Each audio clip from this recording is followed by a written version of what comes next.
What's up, everyone? Riley here, and welcome back to Overkill Reviews, BangerTV's weekly heavy metal review show. If you haven't already, make sure to give us a like, give us a subscribe, and check out that dang Patreon. This is my first review of 2025, and I also feel like we haven't taken a look at any technical death metal releases in quite a while, to be honest. So let's talk about this release.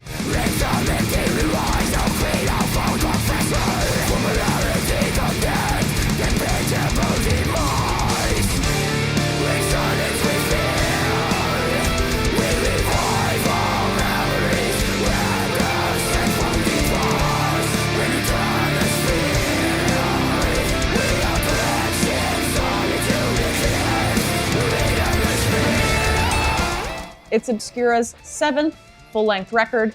It's out February 7th, 2025. It's called A Sonication, and it's out on Nuclear Blast.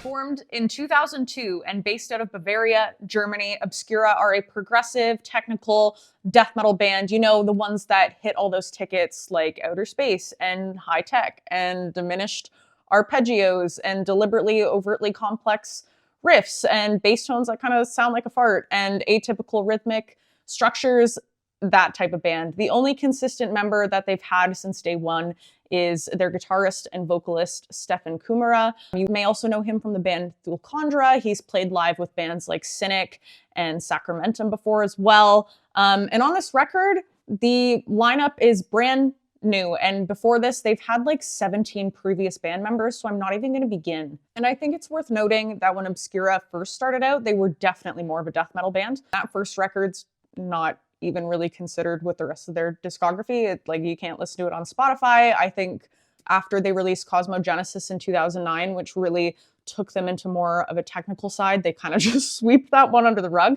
And Cosmogenesis had Christian Munster on it and Hans Grossman, who both played on Necrophagist's Epitaph record. So coincidence that that was when Obscura made this vast improvement in sound development and stage presence and all of those things? Probably not. In 2021, Obscura put out their last album, which was unlike all of the other albums that they'd kind of put out before. It had a more melodic side to it, of course, which naturally brought mixed reviews because we're creatures of habit, aren't we? And then since then, there's been some problems with the band, so we'll talk about that as well. So what the heck is going on? Odds are, over the last month or so, you've heard whispers or more or less screams about Obscura. There's been discussion all over social media about what's going on with them, mostly stemming from some rift theft allegations. So I'm going to give you a little bit of background on it. So within the time Obscura released their last album in 2021, they started writing a new record. And within that writing process, the band ultimately finds conflict.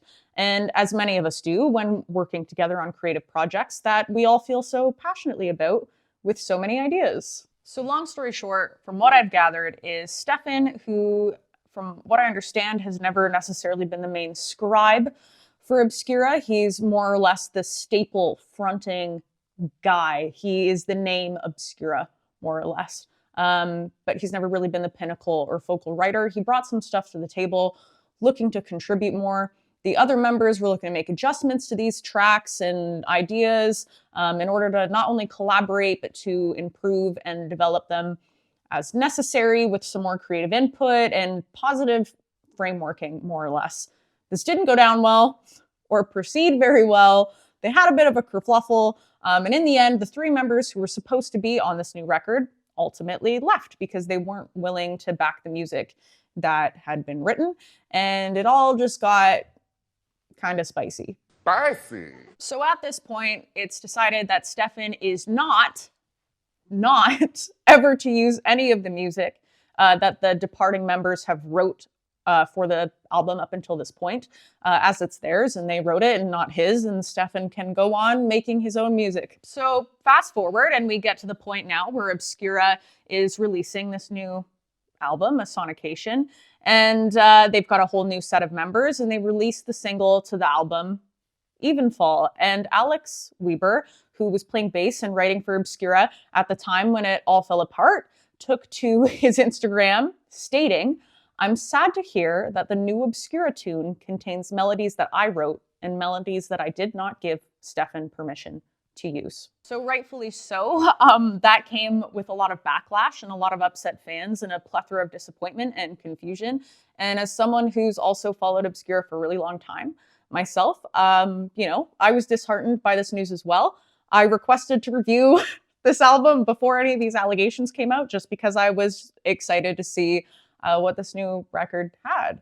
Congratulations, you played yourself. So since that came out, Stefan has since responded in an interview describing the situation as a lot of unnecessary public defamation, and that if it were an issue, he feels it should have been directly addressed to him, stating that nobody had approached him directly and claiming he had sent them the final record, providing all of its content up front before it was released. So he feels that he has nothing to hide. So do with all of that what you will. However, we need to remember that the 3 new members in this band and now on this album probably wrote, contributed, and were stoked to be releasing their new music with Obscura on this album, giving their own creative ideas and their own musicianship to it, probably blissfully unaware of the fact that anything provided to them could have been taken from somebody else. So for them, Robin, James, and Kevin, let's talk about what we've got.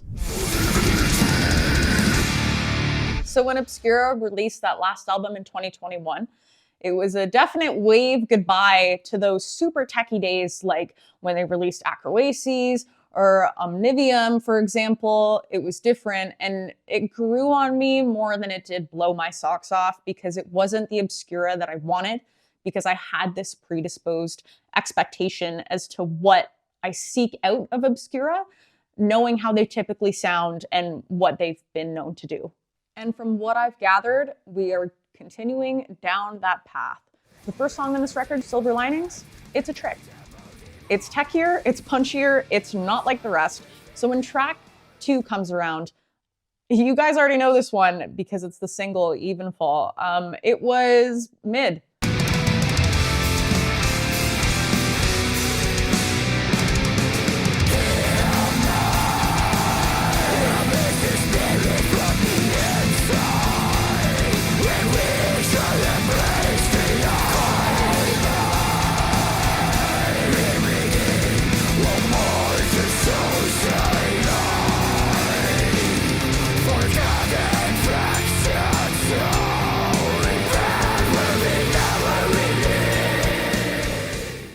It was lackluster, it was kind of stale, and a little bit flat. And it's common and typical for me to sit here and be the one that goes, I love bands when they develop their sound and they move forward in different creative passageways, and I love melodeath and blah, blah, blah. That's usually my take. Not like this, man. Not like this. Not like this. Not like this. It's got a bit of a groove to it, and sure, I guess I can back that up. But it's considerably simplistic in most ways, structure-wise, riff-wise. It feels very marketable, which I'm sure was deliberate to some degree. But simple and digestible isn't necessarily what I'm looking for when it comes to tech death, and that's probably why I have my stick up my butt about it, is because I see them as a tech death band. This subgenre holds some of the most technically incredible musicians. And I just don't think we need to be doing this. Then you get to the song Beyond the Seventh Sun on the album. Bit of a different story, okay? They got me with the acoustics. They won me back.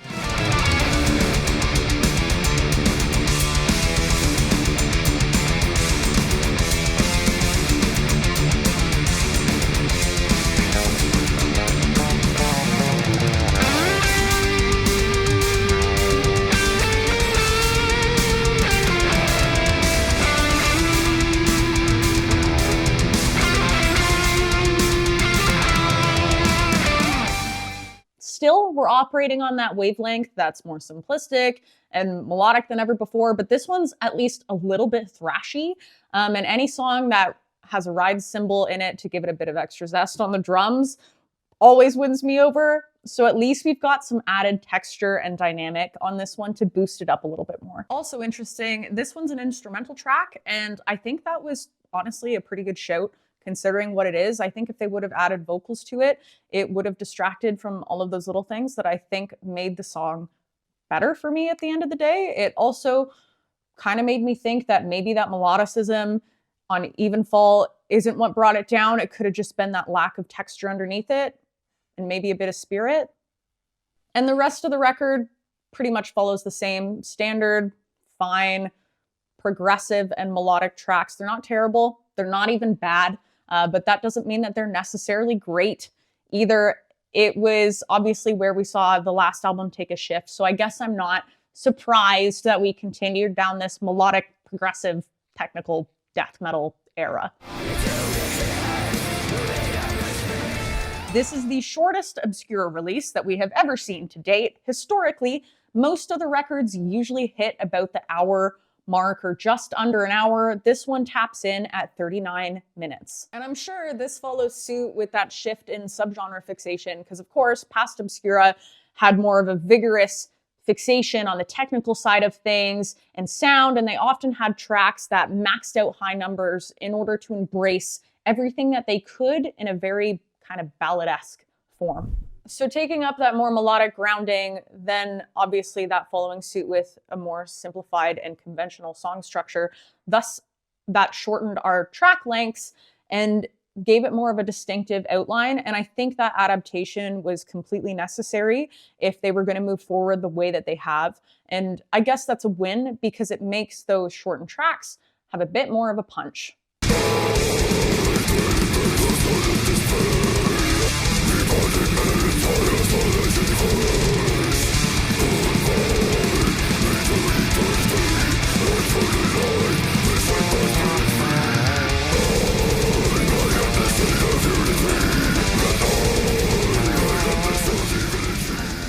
The Prolonging is a track on this album that is a really good example of this, and honestly, one of my favorite tracks probably on the record. Even though it's only about 2 minutes long, they got so much done within it. The vocals are great, it's fast, it's harsh, they fit a solo in there, which had a really good smooth flow to it than the rest of the song. So it's got that use of dynamic because it's really fast and it's really hard, but it's also smooth and it flows in such a short period of time. It's really, really effective in what it is.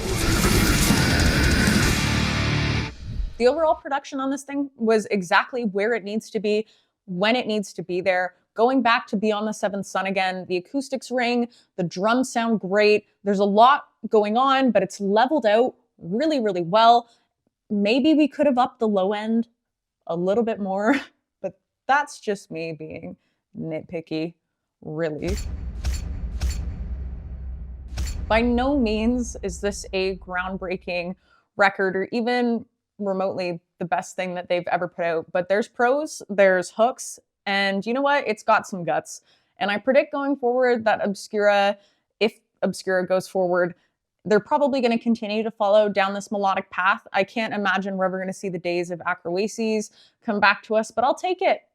I will take it, and I'm sure just like this last release, the last release before this one, it's going to be one of those ones that ends up growing on me over time as I warm up to it. And on the basis of the allegations, I really simply just wish that we could give credit where credit is due to the right individuals because they deserve it, because it's came from them and their soul and their heart and their creative outlet. And unfortunately, we won't know if there's more that was possibly taken until the record comes out, but I can hope that nothing more occurs.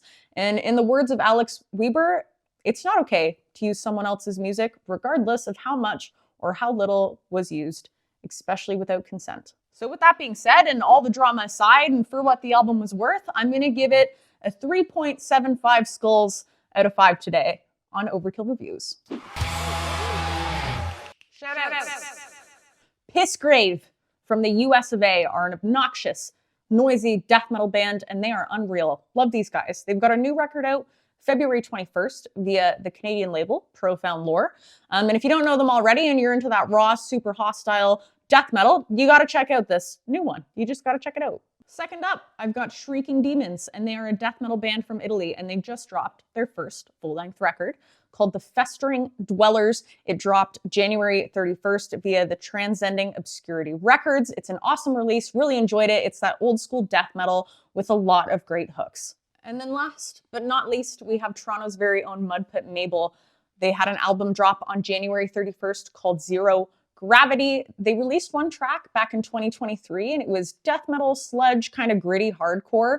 This release is a full length, and this time around there's no vocals like there were on the previous one. And I respect a band that can go instrumental sometimes because they really take their creative leadership and the way that they take up the space to make it shine without those vocals. And with that all being said, I will see you next time. Cheers.